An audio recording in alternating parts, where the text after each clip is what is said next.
भइल दीवाना बा सखी हो नचनिया के। ए सखी पियावा भइल दीवाना बा सखी हो नचनिया के। सरधा नहीं पुरावे सरधा नहीं पुरावे मोर चढ़ली जवनिया के।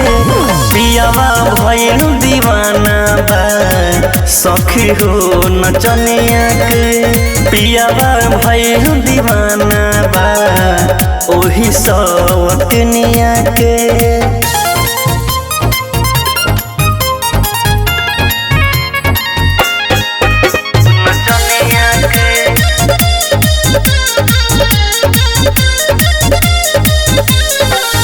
एको दिन रहे नहीं घर के भीतरिया सहटल रहेला मना ओ कनी के भीरिया।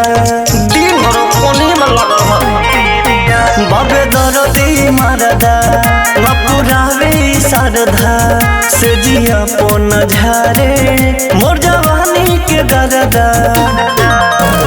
जियारा जोड़ी जाला जियारा जोड़ी जाला देखिए कर रहनिया के।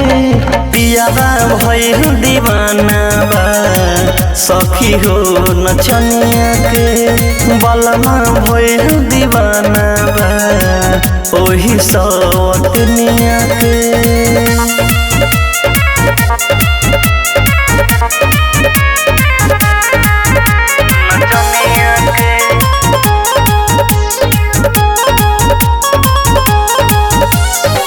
घर के रोजो हमरो खाना बसियाता पहर दीप सरगम के तनी ना बुझाता।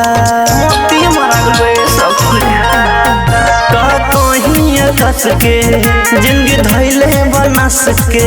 मिथिल से दिल पाता सबून कर तलस के।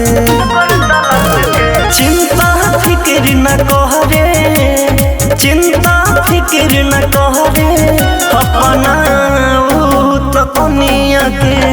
पियावा भइल दीवाना बा सखी हो नचनिया के। भतरा भइल दीवाना बा ओही सवतनिया के।